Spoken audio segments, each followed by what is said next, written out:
myself Deblina doing MTech from PESIT under Computer Science Department. Today I'm going to discuss about verification by model checking. Okay.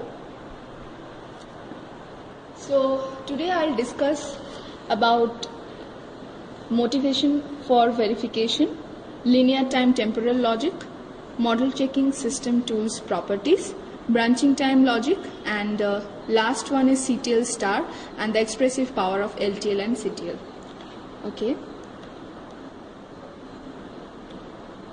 So what is the motivation for verification?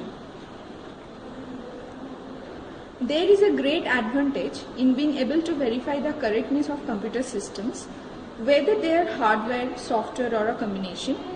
So this is most obvious in the case of safety critical systems, but also applies to those that are commercially critical, such as mass produced chips, mission critical, etc.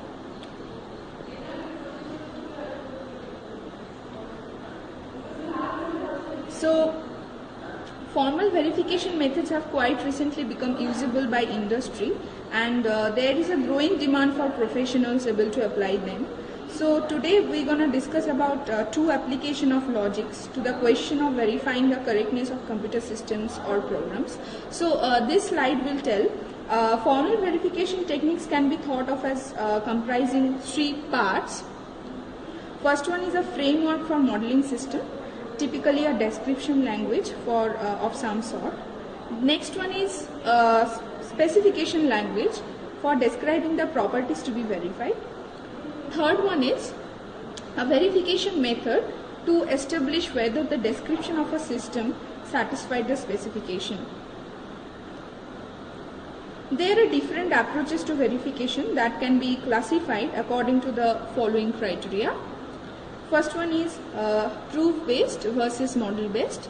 Next one is degree of automation, full versus property verification, intended domain of application, pre versus post development. So what does it mean by proof based verification?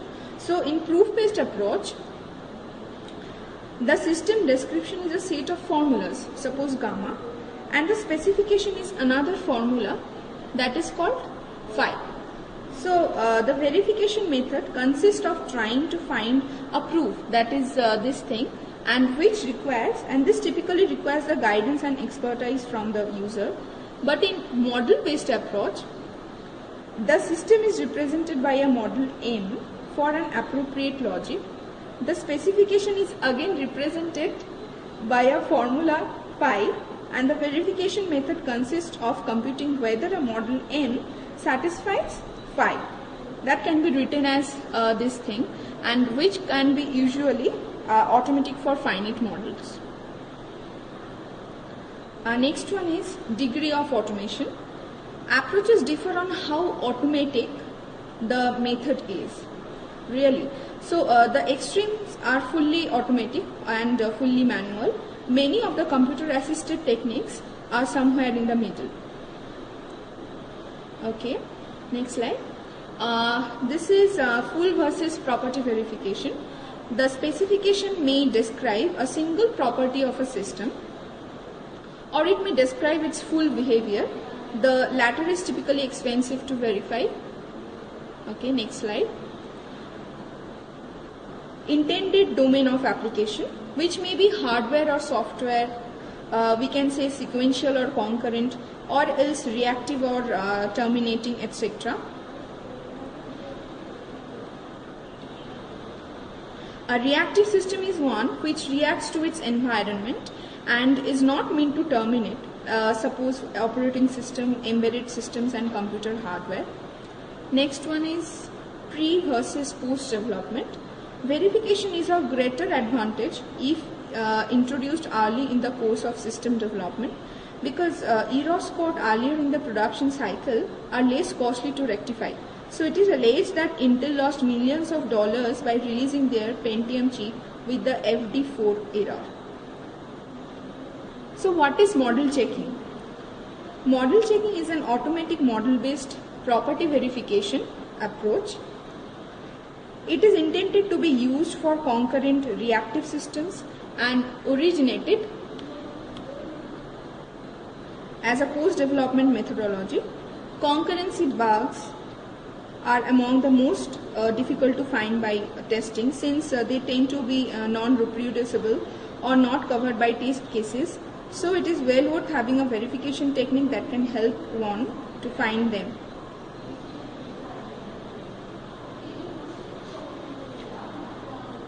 Model checking is based on temporal logic also.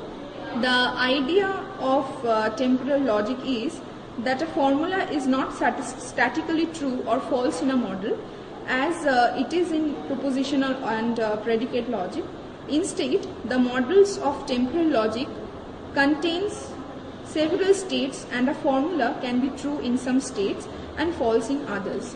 In model checking, the model in are transition systems, and the properties phi are formulas in temporal logic. Okay, so here comes next part, that is called linear time temporal logic. Okay, let me get into the slide. Okay, linear time temporal logic, or LTL for short, is a temporal logic with connectives that allow us to refer to the future. It models time as a sequence of states extending infinitely into the future. This sequence of states is sometimes called a computation path or simply a path. In general, the future is not determined, so we consider several paths representing different possible futures, any one of which might be the actual path that is realized. So, next, suppose some examples are given here, like printer Q5 is busy, process 3259 is suspended, the content of register R1 is the integer value 6. Okay, we can see the syntax of LTL. The definition is kind of this. This can be found in book also. So this P actually is any propositional atoms from some state atoms. The symbols, this one and this one, are LTL formulas, as are all atoms from atoms, and negation of phi, this one, is an LTL formula if phi is 1, etc. And we can see all the connectives also are there, that is X, F, G, U, R and W. These are called temporal connectives.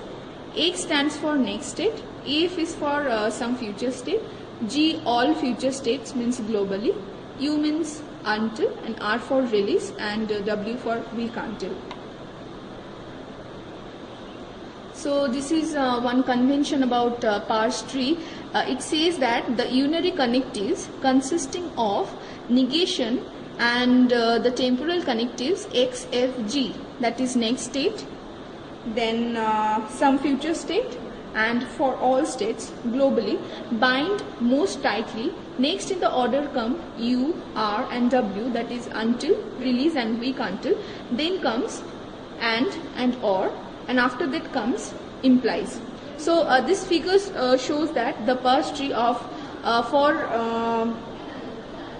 some future state P, that implies for globally all the states are, or negation of Q until P.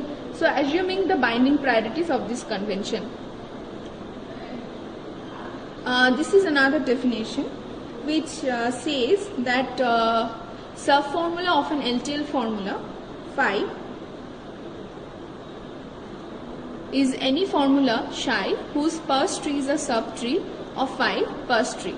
The subformulas of P, W, Q, U, R, for example, are P, Q, R, then Q, U, R and P, W, Q, U, R. So this is the semantic of LTL, which says that a transition system M,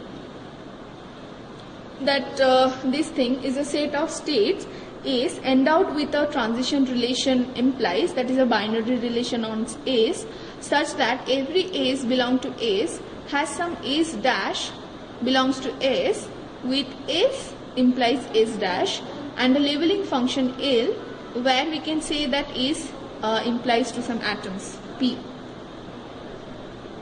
So this is a concise representation of a transition system M as a directed graph. So we label state S with L if and only if L belongs to L of S. So if our system has only 3 states here, we can see that S0, S1 and S2. If the only possible transitions between states are S0 to S1, S0 to S1, S0 to S2 and S1 to S2 and then S2 to S2, and if L of S not equals to PQ, here we can see, then L of S1 equals to Q and R and L of S2 is R, then we can condense all this information into this figure, right? So here we can also see 2 figures here. So on the left we have a system with the state S4. We can see this one that does not have any further transition. We can see that simply. So on the right we expand the system with a deadlock state SD such that no state can be deadlock, right? So of course it is then our understanding that reaching the deadlock state SD corresponds to deadlock in the original system. Okay, there is the definition of a path. It says that a path in a model M, that is S implies L, is an infinite sequence of states S1, S2, S3 in S such that for each I greater than equals to 1, Si implies to S of I plus 1. Means we write the path as S1 implies S2 implies S3, some kind of. Okay, this is the definition where we can see that these all are the satisfaction relation that can be followed as this kind of thing. So simply I'll go to that particular this thing where it says that pi satisfies if phi if and only if there is some I greater than equals to 1 such that pi I satisfies phi. Next one is called pi satisfies phi u, means until psi if and only if there is some I greater than equals to 1 such that pi I satisfies psi, and for all j equals to 1 to 1 minus 1 we have pi j satisfies phi. So the clauses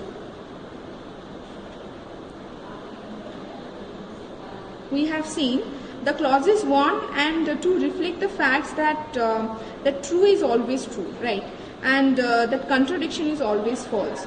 Then the clauses 3 to 7 are similar to the corresponding clauses we have been seen in propositional logic, and clauses 8 removes the first state from the path we can see in order to create a path starting at the next state. So notice that the clause 3 means that atoms are evaluated in the first state along the path in consideration. However, that doesn't mean that all the atoms occurring in an LTL formula refer to the first state of the path.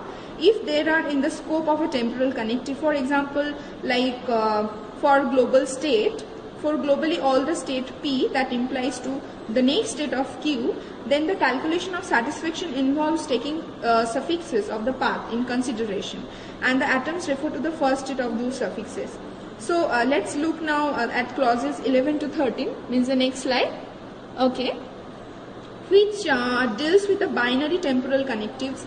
U, which stands for until, is the most commonly encountered one of this.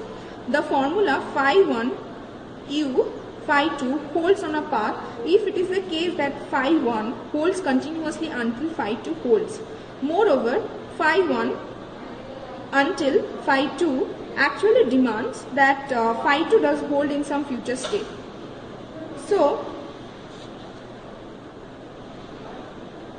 the other binary connectives are W standing for weak until and R standing for release.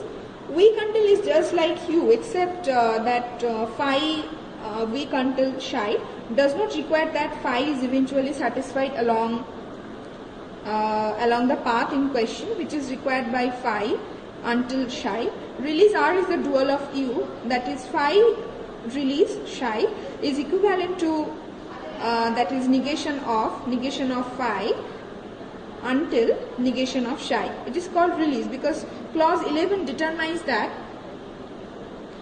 phi must remain true up to and including the moment when phi becomes true, right?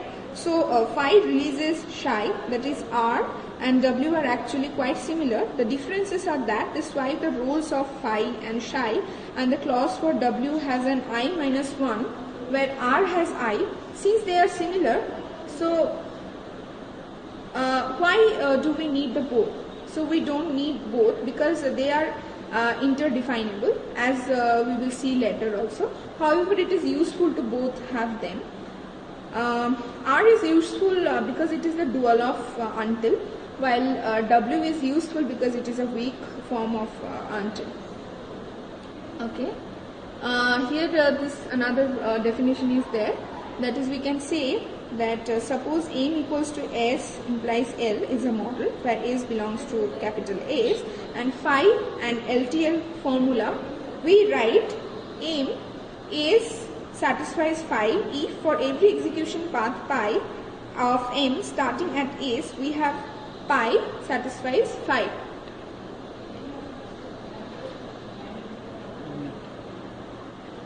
So this is called the equivalence between the LTL formulas. This also we can find out in book also.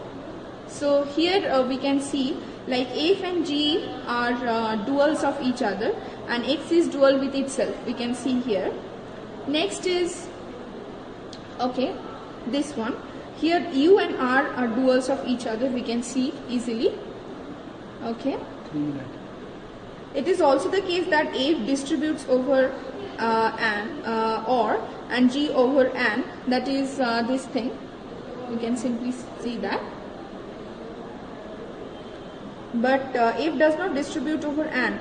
What this means is that there is a model with a path which